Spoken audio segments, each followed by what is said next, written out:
Nearly a dozen Charlotte parks and 4 greenways could face major impacts because of the proposed I-77 South Lane toll lane project. Mecklenburg County leaders gave a presentation today outlining the potential effects on each area. Queen City News anchor Caroline Boyer details the impact the proposed construction will have. Frazier Park in Uptown Charlotte is one of the parks that could see significant changes depending on which design plan North Carolina transportation officials implement. That includes potentially eliminating the basketball and tennis courts and the dog park. This park is really loved by many people. Lots of families come here every day. We come here every single day to enjoy the field, the path, the playground. Cleo and Jamal Bevels recently moved to Charlotte and chose this neighborhood specifically because of Frazier Park. It would be really sad for this area if any of this land was lost. Frazier is one of 11 parks that could lose green space, greenways, or other amenities because of the I-77 South toll lane project. Cutting it down ain't gonna do nothing but I keep trying to figure out where else can they go. You know, there's a lot of kids that come to this place. Revolution Park is another. This is one of the closest open parks to where we live at, and their bus does come down here, and it's a nice place for them to come in the mornings to get some exercise, to get some air.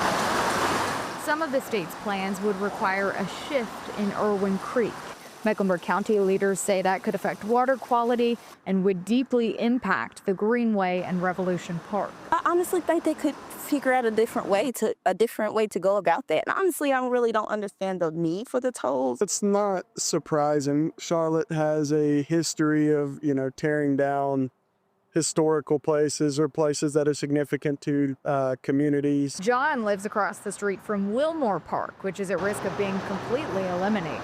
Conservation of any type of thing, whether it be like a park or, walkable area that's going to facilitate community and bring people together, is going to be a lot more important in the long term than easing congestion on a highway. The majority of people I talked with want to protect the parks no matter the cost. I would rather him come home 5 minutes, 10 minutes later so that the community could enjoy this park. But others recognize alleviating some of the interstate traffic using toll lanes could be beneficial. 5 miles takes me like 25 minutes to get to work in the morning, which is Not ideal. yeah, not ideal. If I can get home quicker, I may make that trade-off. It's important to emphasize none of these potential impacts is set in stone, as NCDOT leaders say the design plans are only about 10 to 15% complete.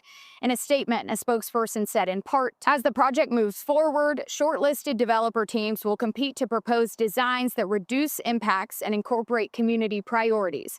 Protecting neighborhoods, businesses, parks, and greenways will be a crucial factor in how proposals are evaluated. NCDOT is planning to gather community feedback to incorporate into these design plans. In Uptown, Caroline Boyer, Queen City News. Queen City News Plus. Just search Queen City News on your smart TV's app store.